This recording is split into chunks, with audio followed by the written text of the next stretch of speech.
ARN-509, now known as apalutamide, is a derivative of bicalutamide that has a much greater potency against the androgen receptor, and in fact was specifically designed to target the amplified androgen receptor. As the disease progresses, in about 75% of cases, the androgen receptor will amplify. And so that's the sort of the critical biological link in a way. The early data, phase 1 and phase 2 data with apalutamide suggest a very high rate of clinical response in terms of PSA reduction in the castration-resistant prostate cancer setting.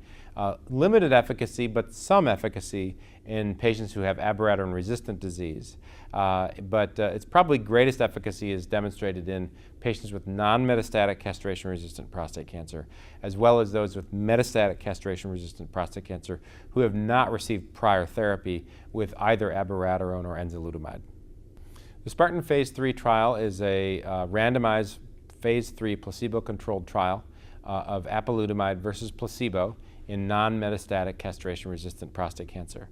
The reason that a placebo was used is that there is no standard of care in the non-metastatic prostate cancer, and at least in the eyes of regulatory authorities, observation or surveillance is the standard of care in that group of patients.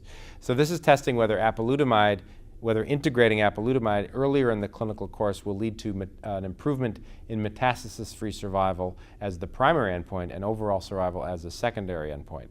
The study is fully accrued. We expect data relatively recently demonstrating how and to what extent apalutamide may affect metastasis-free survival in this group of patients.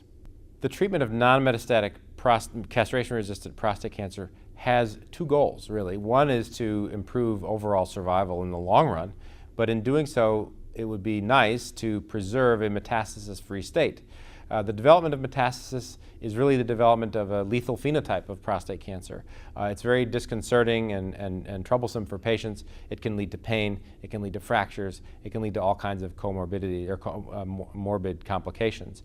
And so by preventing those from happening or delaying that even, we can improve the clinical benefit for our patients. So the goal of using metastasis-free survival is an intrinsically good goal, I think, in that we are preserving patients in a metastasis-free state.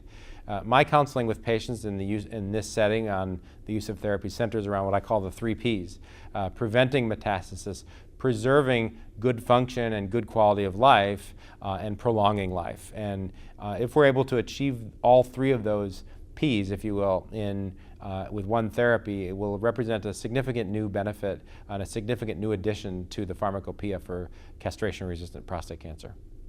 The approval of apalutamide will make available a treatment in a space where there was no treatment previously.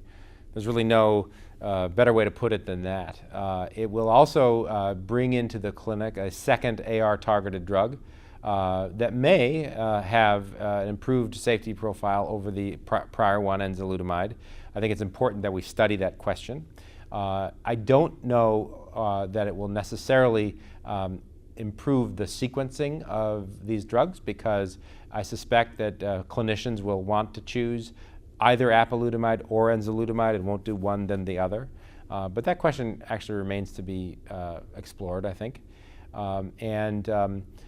It's the addition of a new concept in that it's looking at an earlier intervention in castration-resistant disease, and it's moving the therapies progressively earlier and earlier.